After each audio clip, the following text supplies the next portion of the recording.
말씀입니다.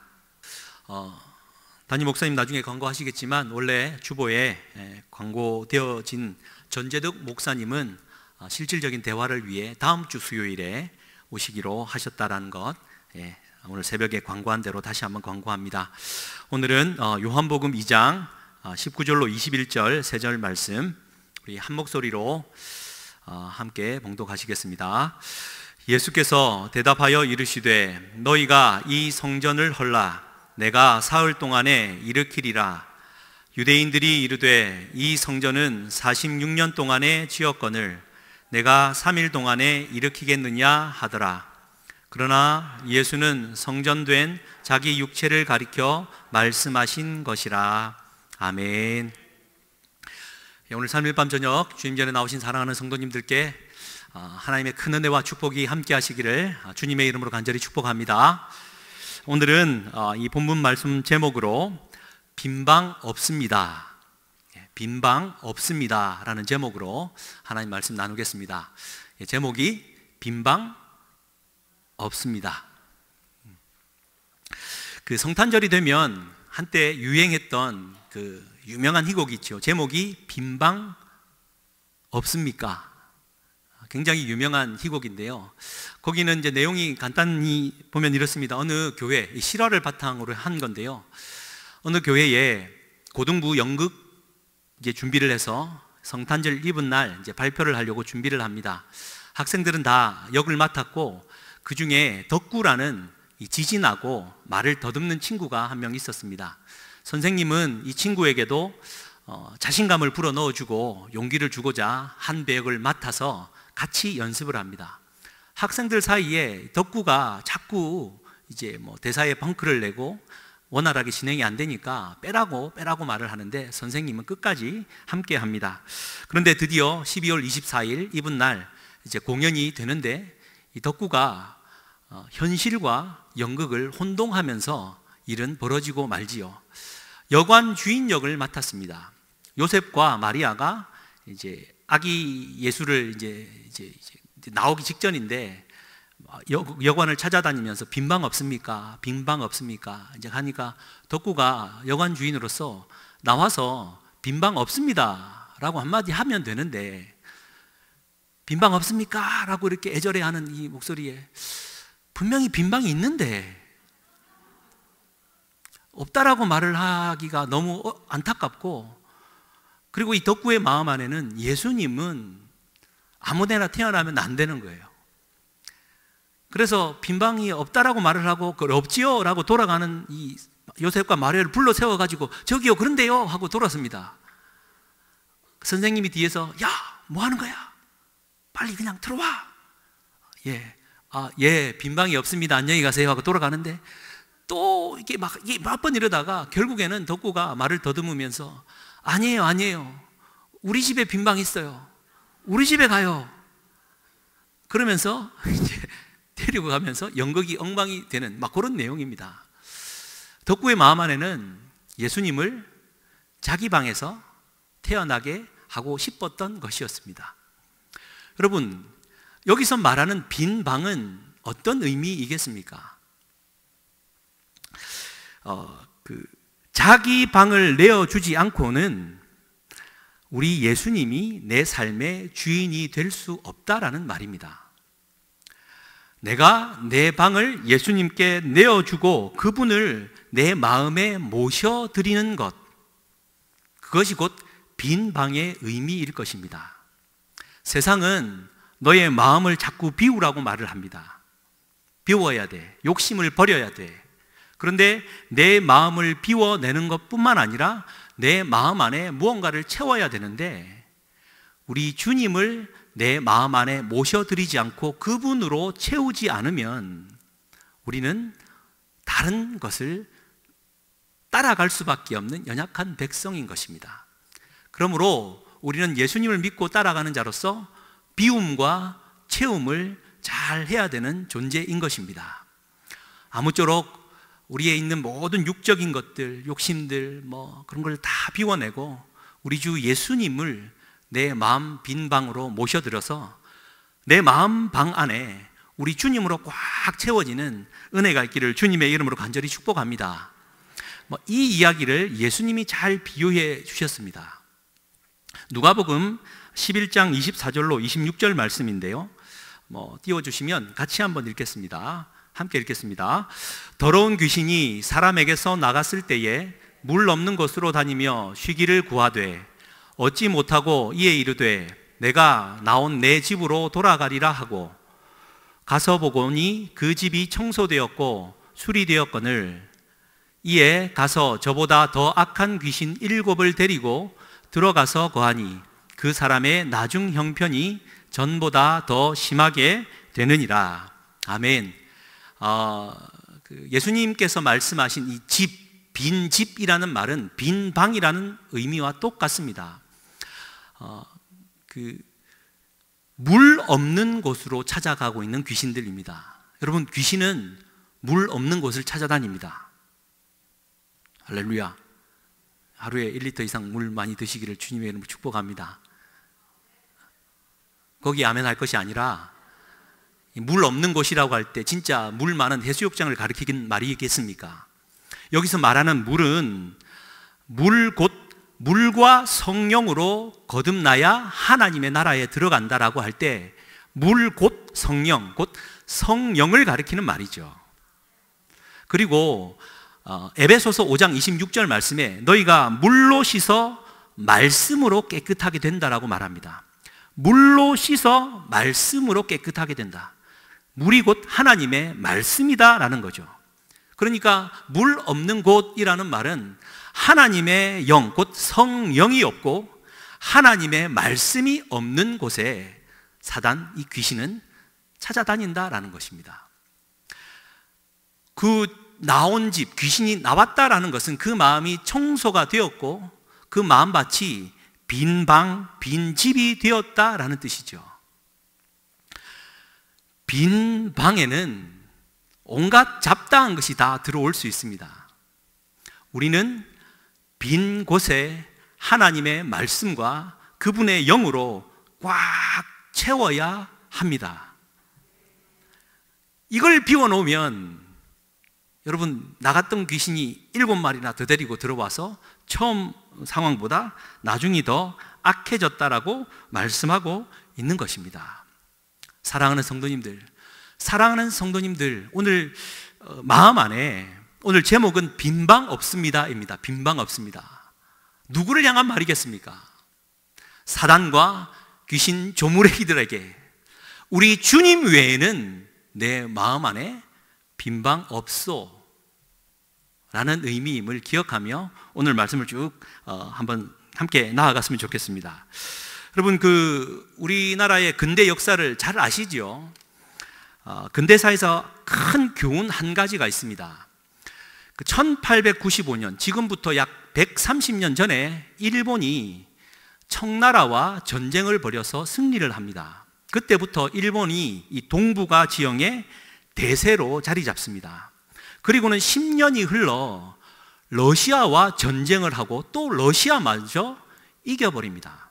진짜 동북아는 일본 중심으로 돌아가는 형국에 이르게 되어집니다. 1905년 그해 러시아 전쟁에 승리하고 난 몇 개월이 지나 1905년 7월에 여러분 들어보셨을 겁니다. 가스라 테프트 밀약이라는 것이 몰래 체결됩니다. 말하자면 미국에 있는 테프트 장군하고 일본의 총리 대신인 가스라가 서로 밀약을 맺는데 그 내용이 미국은 필리핀을 식민지로 삼고 일본은 지금 있는 한반도 대한제국을 이제 식민지로 삼아 함께 병합하는 것을 서로 눈 감아주기로 밀약을 체결합니다.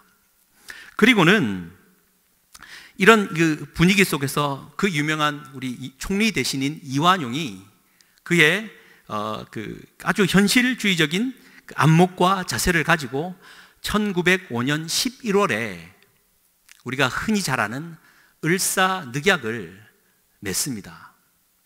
일본과 대세인 일본과 친하게 지내는 것이 대한민국의 운명에 맞다라는 현실적인 안목이었습니다. 여러분, 이완용 진짜 똑똑한 사람이었음을 잊지 말아야 됩니다. 그래서 그때 이제 을사오적이 나오고 대한민국의 외교권을 박탈당합니다. 그리고는 2년이 흘러 1907년도에 고종 황제가 이 대한민국의 국권이 자꾸 기울어 가니까 헤이그에 특사를 파견합니다. 외교권이 박탈당한 상황에서 특사를 몰래 보냈다가 들키는 바람에 다시 정미조약이라는 것을 맺는데, 그때 대한민국 국군이 군대가 해산당하고 저기 북한 쪽에 있던 그 체벌권이 러시아로 넘어가고, 하여튼 나라가 이제 완전히 망해가고 있는 시점이었습니다. 그런데 우리 주님은 대한민국을 사랑하사 1907년 평양에 대부흥을 일으키시지죠. 여러분, 대한민국은 완전히 국권을 상실하며 모든 것을 잃어나가고 있는 그때에 하나님은 희한하게도 우리의 영적인 권능으로 우리에게 큰 부흥을 허락하십니다. 그러면 하나님께서 우리나라의 국권을 좀 회복시켜 주면 좋은데 하나님은 또 그렇게 하지 아니하시고, 여러분 잘 아시는 1910년 8월 22일 월요일 오후 4시 이완용과 일본 데라우치 총독과 함께 한일 병합 조약을 강제로 체결하고 우리는 완전히 일본의 식민지로 넘어가게 되어집니다. 여러분, 이러한 과정 속에 우리 한 가지 잊지 말아야 될 게 있는데요. 1905년도에 을사늑약이 체결되기 전에 일본에서 한국을 통치하려고 이제 말하자면 식민지 대통령을 한 사람 보내는데, 그 사람이 지낼 집을 남산의 전망 좋은 곳에 2층짜리 집을 하나 지어줍니다. 대한민국 수도 성을 중심으로 그 성을 한 번에 조망할 수 있는 도심안에 굉장히 좋은 곳에 집 한 채, 말하자면 방 한 칸을 내어주게 되어집니다. 그것이 통감관저라고 하는데, 오늘날에는 흔적 없이 그냥 돌 하나, 비석 하나만 세워두었습니다. 치욕스러운 역사라고, 그럼에도 불구하고 우리는 기억해야 된다라고. 여러분 아십니까? 통감관저, 그 관저 2층에서 1910년 그 한일 병탄 조약이 체결되게 되어진다라는 사실을요. 대한민국이 그래도 현실적으로 대세인 일본에 그 전망 좋은 곳에 집 한 채 지어주는 것이 뭐 그리 나쁘겠습니까? 또 잘 보이면 뭔가 떨어지는 것도 있으니까 집 한 채 지어주고 방 한 칸 내어주는 것이 뭐가 문제였겠습니까? 그러나 그 집 안에서 대한민국 전체가 일본에 팔려가는 이 아픔을 겪게 된다는 것, 여러분 우리는 기억해야 됩니다. 내 마음 안에 방 한 칸 좀 내어주면 어떻습니까? 이 정도로 열심히 살고 있는데 내게 내 욕심을 위해, 내 욕망을 위해 좀 마음 좀 내어주면 어떻겠습니까? 환경이 이렇고 현실이 그러한데 내 마음 한켠 좀 이렇게 하나님 보시기에 민망해도 좀 묻어두면 어떻겠느냐, 우리는 생각하기 쉽습니다만, 사랑하는 성도님들, 내 마음 안에 하나님의 말씀과 그분의 영으로 충만하지 않고서는 마음 한 칸 내어주었다가 내 마음 다 빼앗기게 된다는 사실을 잊지 마시기를 주님의 이름으로 간절히 축복합니다. 베드로가 주님이다라는 소식을 듣고 물 위를 걸어갈 때 환경을 보지 않고 주님만 바라보고 갔을 때는 물 위를 걸어갈 수 있었지만, 폭풍의 그 위협과 어둠을 보고 발밑을 보았을 때 금세 빠져버리지 않습니까? 우리는 내 마음 안에 주님으로 가득 채워서 주님만 보고 갈 수 있는 힘이 있어야 될 줄 믿습니다. 사랑하는 성도님들, 나는 주변의 세상의 힘을 위해 내어줄 만한 내 마음의 방은 없습니다. 할렐루야. 성경으로 좀 돌아와 볼까요? 솔로몬 성전, 다윗이 모든 것을 준비하고 솔로몬이 성전을 짓습니다. 얼마나 크게 야긴과 보아스 18m 되는 큰 기둥을 세우고 얼마나 그 당시에 위용차게 지었습니까? 그런데 솔로몬 성전은 결국 무너지고 맙니다. 왜 그러합니까? 솔로몬의 현실적인 안목과 지혜로 이방 여인들과의 정략 결혼 때문입니다.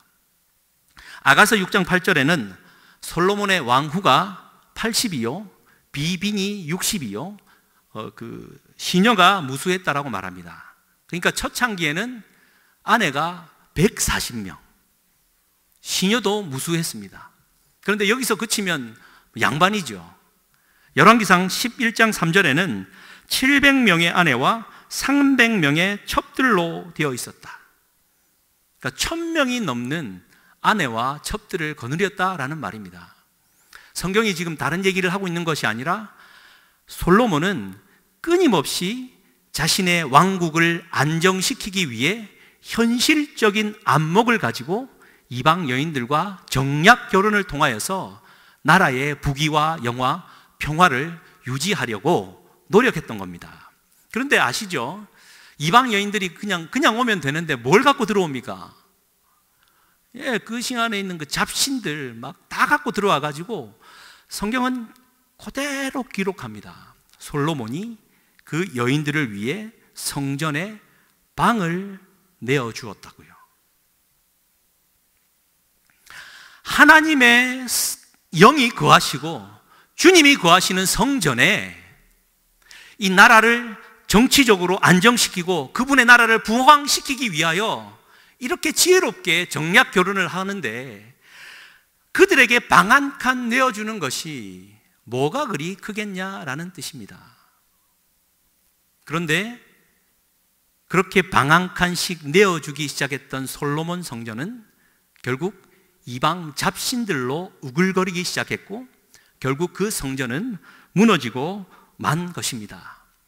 사랑하는 성도님들, 우리의 성전에는, 그분의 성전된 우리 마음 안에는 이방 잡신들이 있을 빈 방은 없습니다. 할렐루야, 진짜 감사합니다. 이방 잡신들이 거할 내 마음의 빈 방은 없습니다. 여러분, 이러한 고백이 날마다 있어야 될 줄 믿습니다. 여러분, 솔로몬 성전은 그렇게 해서 무너졌는데요, 이제 다 무너지고 난 다음에 느헤미야를 통하여서 무너진 성벽이 재건되어지고 나중에는 성전이 다시 이렇게 재건되지 않습니까? 그 당시 상황도 우리가 잊지 않고 좀 봐야 되는데요, 그 느헤미야 잘 아시죠? 느헤미야가 원래 포로로 끌려갔던 거기에서 태어났던 사람입니다. 예루살렘 성전이 어떠했는지를 본 적이 없는 사람이에요.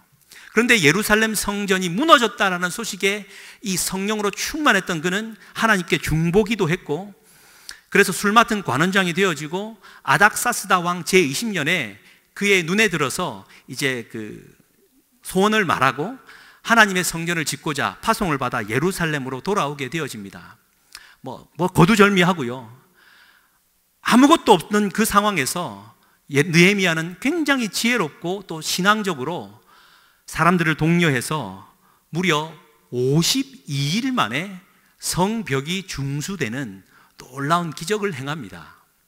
그리고는 이제 에스라와 더불어 하나님의 그 어떤 신앙의 개혁을 막 이제 진행해 나아갑니다.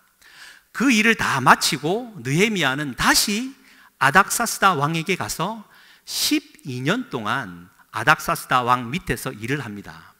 그러면 예루살렘은 성벽이 중수되어지고 개혁의 문화가 12년 동안 계속 이어졌겠죠. 그런데 12년 만에 다시 돌아와 보니 무슨 일이 벌어져 있었냐 하면, 느헤미야 13장 4절로 9절 말씀인데요. 우리 요 같이 천천히 같이 한번 읽겠습니다. 14절.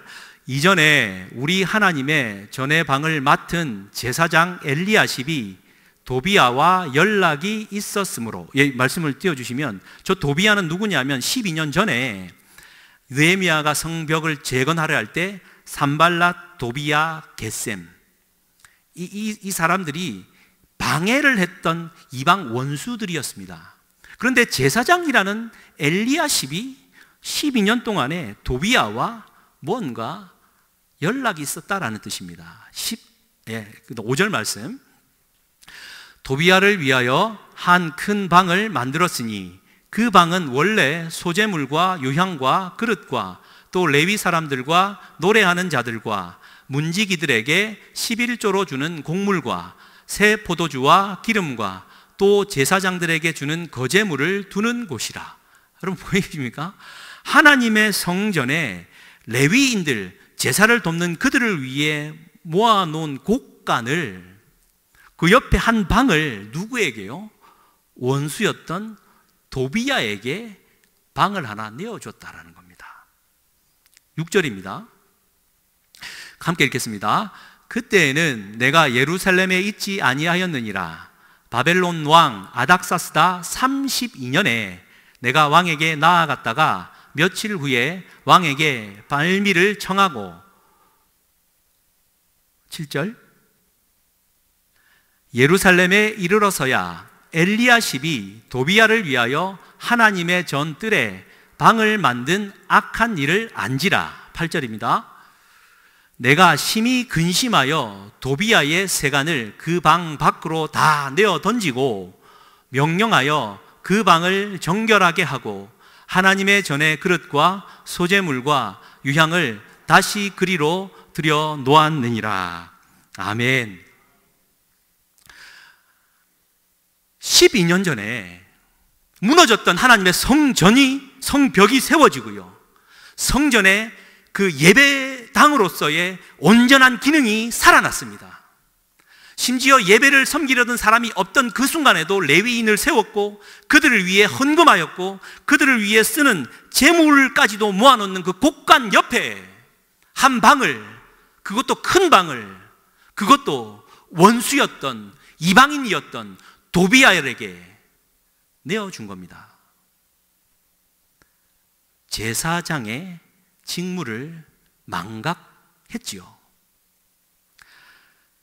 개혁이 되었고 12년의 시간이 흐르다 보니 내 신앙도 희미해져 간 것입니다.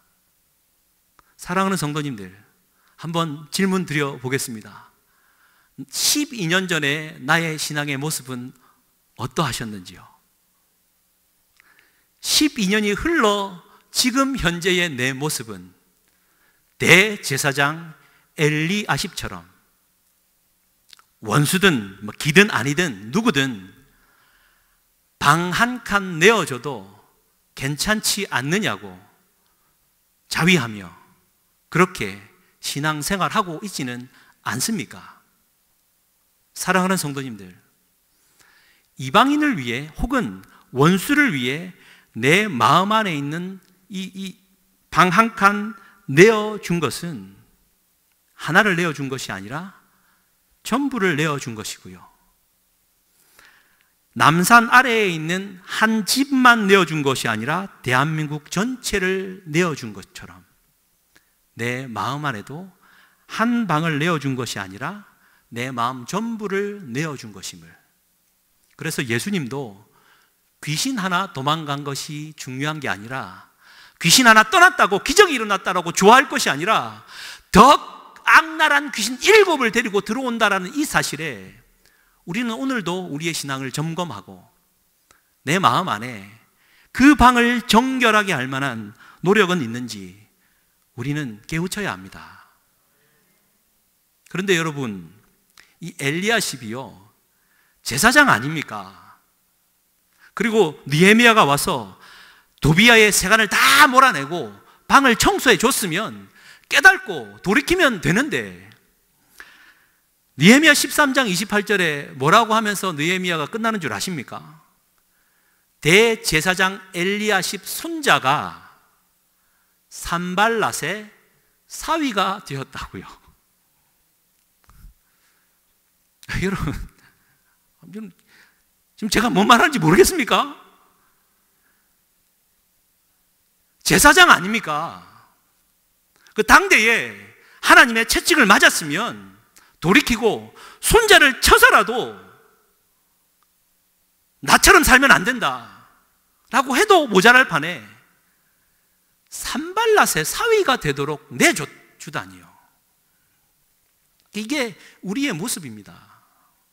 여러분, 오늘 내가 신앙 생활 잘하고 성령 충만하다고 내일도 그러리라고 자신하지 마십시오. 우리는 날마다 깨어 있어야 합니다. 내 안에 엘리야십은 없습니까? 그냥 도비야에게, 산발랏에게 뭐 좀 내어주면 어떠냐라는 이 현실주의적인 이 안일한 생각에 나는 오늘도 주님을 떠나 마음을 닫고 살아가고 있지는 않는지 우리는 돌아보아야 될 줄 믿습니다. 그러니까 이게 엘리야십은 인간적인 관계와 그 개인적인 이 관계의 힘으로 세상을 살아내려고 하는 이 어리석은 사람인 것이죠. 우리 하나님을 붙들어야 되는데 사람의 힘을 구하고 관계의 힘을 구하고 여기저기 도울 만한 사람이 있으면 좀 내가 편안하고 그래서는 안 됨을 우리가 기억해야 될 줄 믿습니다. 종교개혁주일, 개혁기념주일을 보내고 우리는 이 10월 마지막 주는 종교개혁기념주일로 보내고 있습니다. 우리는 날마다 개혁해야 합니다. 우리는 뭘 개혁해야 되겠습니까? 주일 주신 말씀은 복음의 본질을 회복해야 된다. 그럼 복음의 본질을 회복한다라는 말은 무슨 말이겠습니까? 복음을 받았던 내 마음, 그 초심에 세상을 향하여 조금씩 방을 내어주었던 내 마음을 정결하게 함으로 내 마음 안을 하나님의 말씀과 그분의 성령으로 가득 채우는 것이 복음의 본질을 회복하는 것 아니겠습니까? 할렐루야. 우리는 개혁 교단 중에서도 오순절 교단입니다. 기독교 대한 하나님의 성의 광화문 총회에 속해 있습니다. 힘으로도 능으로도 되지 아니하고 오직 나의 영으로 된다라고, 하나님의 영으로 충만히 채워지는 우리의 마음밭이 될 수 있기를 주님의 이름으로 간절히 다시 한번 축복합니다. 예수님 시절로 다시 한번 와볼까요? 그렇게 그 느헤미야 때 성벽을 중수했지만 방을 내어줌으로 실패했던 그들은 이제 헤롯이라는 정말 현실주의적이고 아주 기회주의자적인 정치력이 뛰어난 헤롯이 등장해서 예루살렘 성전을, 지금 우리가 성지순례 가면 세워진 그 성전, 그 모양, 이제 나중에는 다 무너지고 새롭게 이제 좀 그 중수를 했지만 엄청 견고하게 46년 동안 지어졌던 성전이었습니다. 그런데 예수님이 오셨습니다. 당시 성전에는 하나님을 예배하는 그런 기능만 있어야 될 텐데 사람들은 그 안에서 멀리서 제사로 오다 보니까 뭐 재물이 손상을 입기도 하고 어려우니까 미리 재물을 준비해 뒀다가 돈으로 바꾸고, 또 하나님께 바칠 돈은 깨끗해야 된다라고 이자를 넣고 서로 돈놀이를 하고, 이러한 장사치들이 성전을 가득 채웠습니다. 그렇게 살아가니 너도 나도 좋으니까, 하나님께 또 많이 드릴 수 있으니까 괜찮다라고 사람들은 묵인했던 겁니다. 그렇게 성전은 외형적으로나 관계적으로 활발하게 이루어지고 있었습니다. 오늘 읽었던 요한복음 2장 말씀에는 주님이 그 성전에 들어가셔서, 여러분, 노끈으로 채찍을 만드셔서 양과 소를 다 성전에서 내쫓고 돈 바꾸는 사람들의 돈을 쏟으시며 상을 엎으시고 비둘기 파는 사람들에게 이것을 여기서 가져가라, 내 아버지의 집으로 장사하는 집을 만들지 말라, 화를 내시고 분노하시면서 다 정결하게 하셨습니다. 사랑하는 성도님들, 성전이 세워지고 수백 년이 흘러도, 심지어 우리 주님이 이 땅 가운데 오셔도 성전 안은 여전히 방마다 이방인들에게 육적인 욕망의 방을 내어주면서 그 역사는 끊임없이 계속되었던 것입니다. 주님이 그래서 오늘 읽었던 본문 말씀에 너희가 이 성전을 헐라 내가 사흘 동안에 짓겠다, 46년 동안 지었던 이 경관성을 3일 만에 짓겠다라고 말도 안 되는 소리 하지 마 라고 말하지만, 우리 주님은 성전된 자기 육체를 가리켰다라고 우리에게 교훈해 주셨습니다. 그러므로 구약의 모든 이야기들, 그 이야기는 성전된 우리의 마음, 우리의 몸을 가리키는 이야기인 것이죠. 말씀을 드리면서도 계속해서 말씀드린 것처럼 내 마음이, 우리의 마음이 하나님의 성전임을, 그분의 성전에 과연 나는 여러 방을 만들어 두고, 여기는 주님을 위한 말씀의 방, 여기는 교제의 방, 이는 봉사의 방, 여러 방들을 만들어 놓고 이 방 하나쯤은 이방인에게 내어주면서 스스로 자위하고 있지는 않는지요. 뭘로 우리의 마음을 채워야 되겠습니까? 여러분, 우리에게는 우리 주님 외에는 내어줄 방이 없습니다. 할렐루야. 그런데 이걸 또 뒤집어 표현하면요, 여러 방들 중에 이 방만큼은 주님께 내어주고 싶지 않은 방이 하나씩 있단 말입니다. 내 마음 그리스도의 집, 토마스 멍어의 책인데요, 한 번, 두 번 말씀드린 적이 있습니다.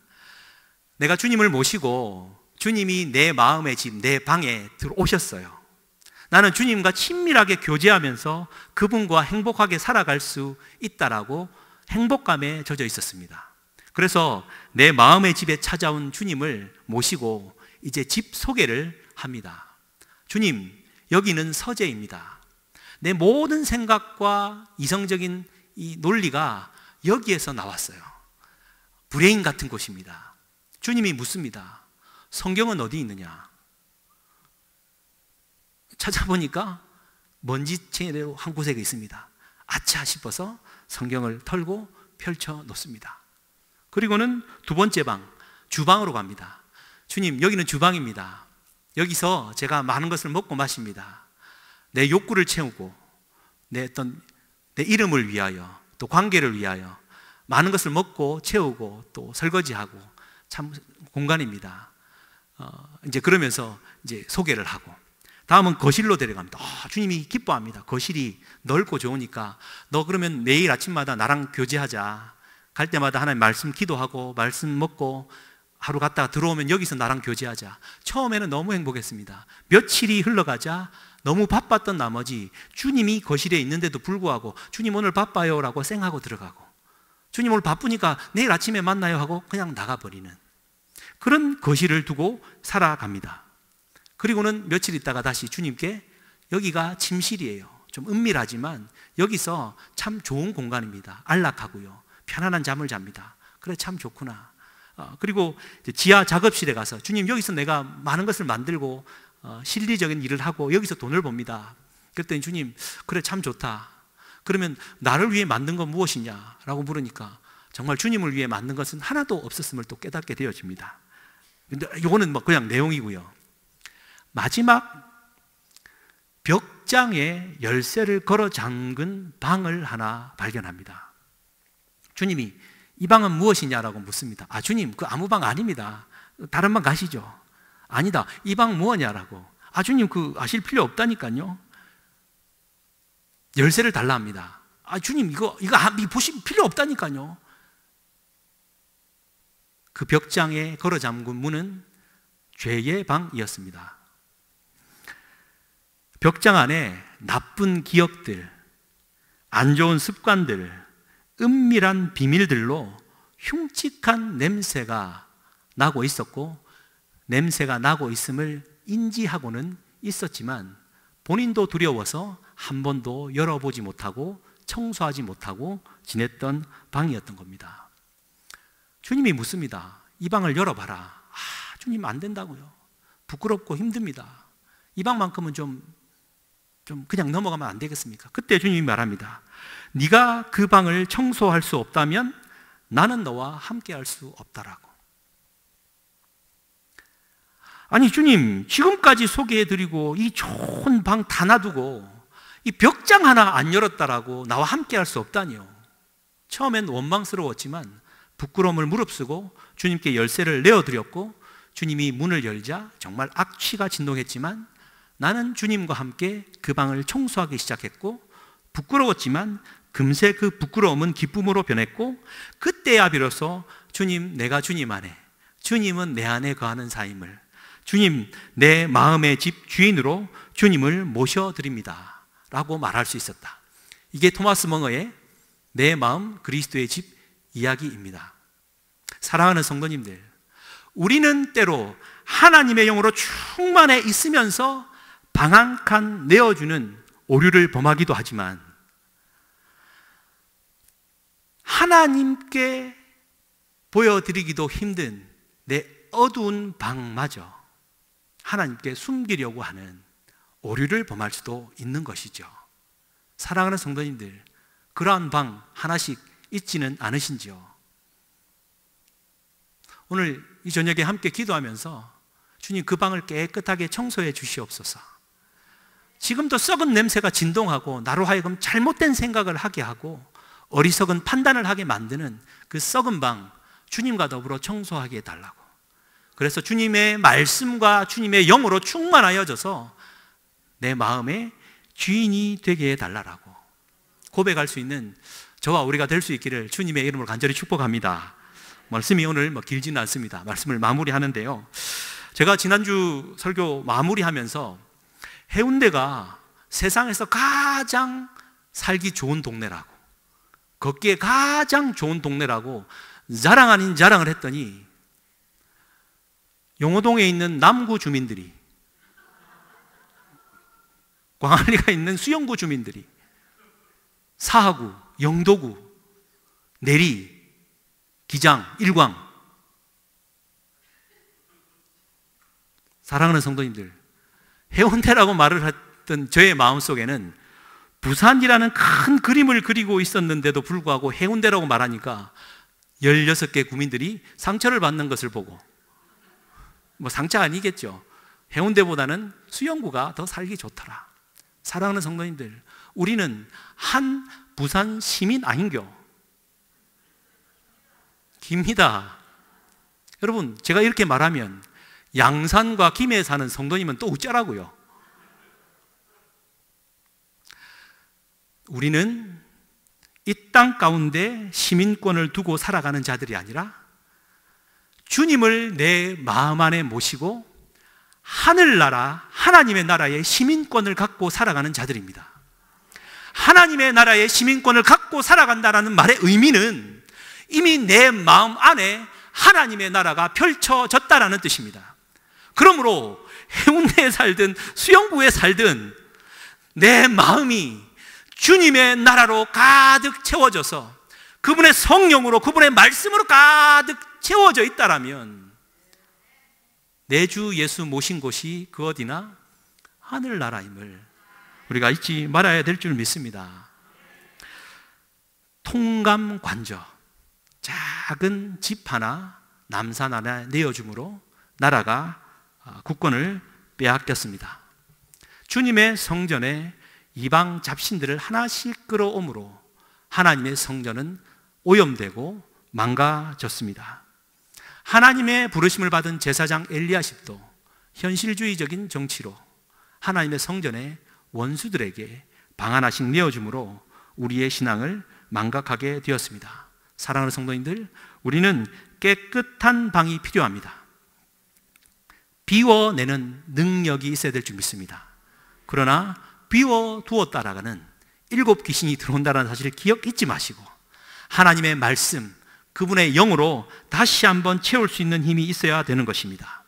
주님 안에, 주님 외에는 다른 방이 우리에게는 없습니다. 고백하며 살아가는 저와 우리에게 되기를 주님 이름으로 간절히 축복합니다. 우리 시간 함께 기도했으면 좋겠습니다. 주님, 하나님, 참 주님을 너무 사랑하고 주님이 늘 내 마음의 주인 되어 계시다라는 것을 내가 잊지 않고 살아가지만 행여나 하나님 내 마음 한구석에 이것 좀 괜찮지라고 방 한 칸 내어준 것 있다면 주님 이 시간 용서하시고 깨닫게 하여 주시고 또한 생각나게 해 주옵소서. 과감하게 정결케 하는 은혜가 있게 하여 주시옵소서. 하나님뿐만 아니라 하나님께 너무나도 부끄러워 꽉꽉 문을 걸어 잠그고 이것만큼은 내가 들키지 않으리라, 하나님은 모르라도 된다라고 하나님 스스로 숨어있는 방이 있다면 과감하게 열쇠를 내어주고 주님 청소해 달라라고 고백하는 우리가 되었으면 좋겠습니다. 주여 한번 부르짖고 기도하시겠습니다. 주여, 하나님 아버지여 감사합니다. 아버지 하나님, 때로는 우리가 하나님의 나라를 위해 살아간다고 하지만 아버지 하나님 은혜와 사랑 가운데 서기를 소원함에도 불구하고 하나님, 때로는 하나님을 내 삶의 주인으로 모시지 못하고 여전히 내가 주인 되어 살아가고 있음을 하나님 보게 하시니 감사합니다.